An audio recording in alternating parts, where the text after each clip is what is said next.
Hey there, my name's Dave and welcome to another Guitars Already Heard song tutorial. In this lesson, I'm going to teach you how to play Cigarette Daydreams by Cage the Elephant. For the basics, you'll just need a guitar in standard tuning and you won't need a capo. If you want to master your chords back to front, then be sure to head over to guitarsalreadyheard.com to pick up my free guitar ebook. Or if you're fairly new to guitar and you're looking to build a strong and solid foundation, but you don't know where to start, then be sure to check out the Guitars Already Heard Premium course and membership, which gives you all the guidance to play with confidence. I'll leave a link to it in the description below. Let's jump into the lesson. Let's start with the intro of the song. There's one line of chords here, really nice and simple. We're going to start with a D major chord. Now, the really important thing with the D major chord and the D major 7 that's going to come after it is that we don't want the 6th string ringing out. If you have that 6th string ringing out, it sounds quite ugly. So you really want to mute it, and it's very simple to do. Just put your thumb reaching over the top to lightly touch the 6th string. So that way, even if you strike the 6th string, it's not going to ring out and you've got to get a nice D chord. So the strumming pattern here for this D is nice and simple. It's all down strums at 8th notes, but at the very end, we're going to do a quick up strum. So 1 and 2 and 3 and 4 and like that. Then we'll go to a D major 7 chord. So with your index finger, we'll now just bar that across the 2nd frets of the 3rd, 2nd and 1st strings. Again, we want the 6th string muted. If you happen to hit the 5th string, that's okay, but we do ideally want to just focus on the 4 strings here. Same strumming pattern here. Then we're going to go to an E minor chord. So I just use my index and middle finger on the 2nd frets of the 5th and 4th string. We're going to mix up the strumming pattern here. It's going to go down, down, up, down, down, up. So a quick down, up at the very end, but in this strumming pattern, we're now introducing some more sort of fluid motion. So, and then we go to a G major chord for the final bar and A major. So for the A major, I like to just bar my index finger across the 2nd frets of the 4th, 3rd and 2nd string and focus on those middle 4 strings. We don't want the 6th string ringing out for the A chord. You could alternatively play the A chord with your 3 fingers like that, like this, or like that. It's completely up to you. With the G to the A, they're both contained within 1 bar of music, and you can play each of those chords with a down, down, down, down, or 1E and a 2E and same with the A. And all together.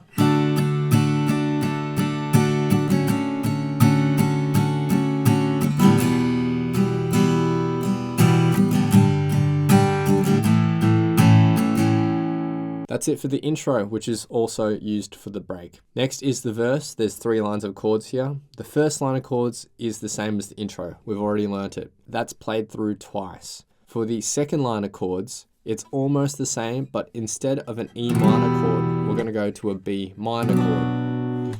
So for the B minor, take your index finger, put it on the 2nd fret of the 5th string, ring and pinky on the 4th frets of the 4th and 3rd, and middle finger on the 3rd fret of the 2nd. You can just focus on the middle 4 strings if you'd like, or you could use your index finger to also bar the 2nd fret of the 1st string.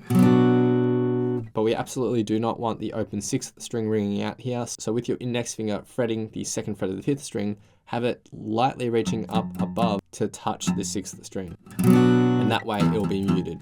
Alternatively, what you can do is actually just bar your whole index finger across all of the strings. And that's how you'll see Matt Schultz play the B minor. He has his index finger just barring across the whole fret. So that's the B minor instead of the E minor. So the second line of chords will just sound like this.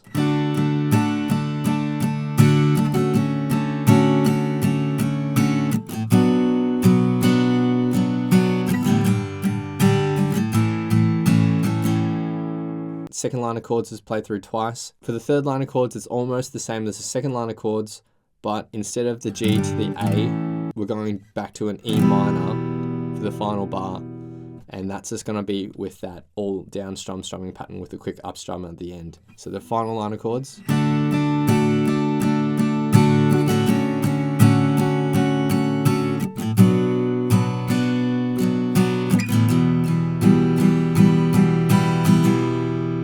That's it for the verse. I'm not going to play through the entire thing. If you want to see it in context, then go to the playthrough at the end of this lesson. Next we have chorus 1, which is just 4 chords here, nice and simple. We start off with our B minor chord, and here we're going to play that more free-flowing strumming pattern, the down, up, down, down. Go to a D chord, and then a G chord. Now you can play this as an open G chord like this, however Matt Schultz plays a G bar chord like this because it does make it simpler to transition to the F sharp minor, which is the final chord. So the G bar chord looks like this. It's similar to a full F major bar chord, just shifted up to 3rd and 5th frets. This uses the free-flowing strumming pattern as well. And then we shift down to an F sharp minor. So same shape, down 1 fret, and then we lift our middle finger. Now for this F sharp minor, we are mixing up the strumming pattern a little bit. It goes down, down, down, down, down, down, down, up. Now the first 4 down strums, after we strum the chord, you just want to quickly lift your fretting hand so it's got that stabby sort of sound. You don't want to let the strings ring into the next strum. So it's on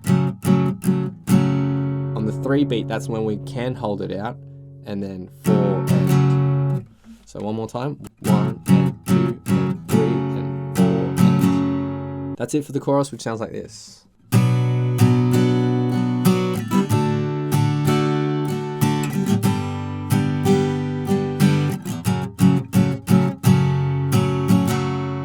That's played through twice for the first chorus. So there's a break after the first chorus and then verse number 2, which is the same as verse number 1. Then there's chorus 2, it's the same chord progression as chorus 1, just played through 4 times, not 2 times. The next section to learn is the bridge, and there's 3 lines of chords here. We're going to start with an E minor, and it's that sort of more free-flowing strumming pattern, down, up, down, down. Then an A chord for 1 strumming pattern, back to the E minor for 1 strumming pattern, and then we go D to A. Now from the D to the A, it goes down, up, down, down. And we change on the end beat after the 2. So 1, 2, and 3, and 4, and... So the first line of chords.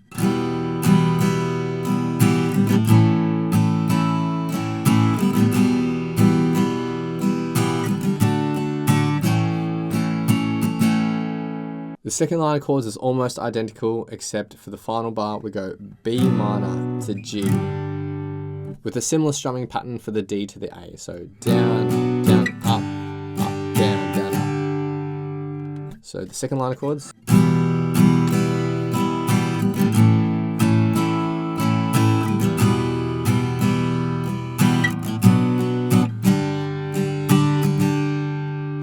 And then finally we end with the A chord. And we're going to strum this with a down, up, down, up, down, up. So it spans across 2 bars of music. That's it for the bridge, which sounds like this.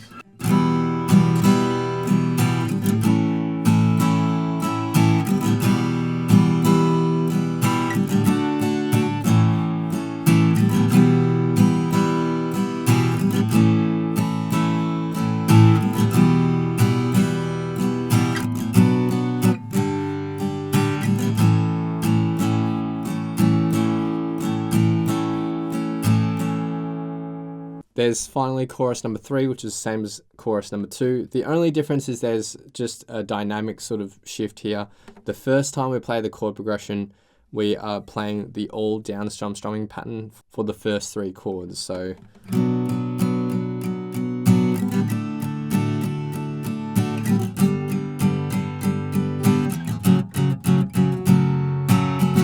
and then we return back to normal after that. That's it for this song. It's pretty simple. I think the trickiest part is just kind of getting those strumming patterns right, especially if you're a beginner. So rhythmically, it's slightly more challenging than your typical song.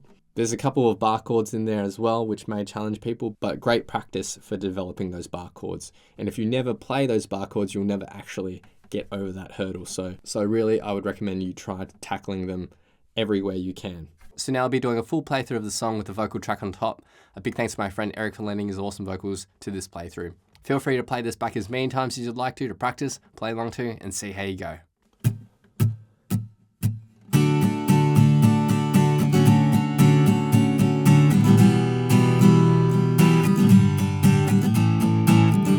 Did you stand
Thanks so much for watching. If you've enjoyed this lesson, then I know you'll absolutely love these other lessons too. So hit the link here. Or if you want to grab a copy of my free guitar ebook, then head over to guitarzerotohero.com or click the link here. Thanks so much, and I'll see you guys next time on Guitar Zero to Hero. Cheers.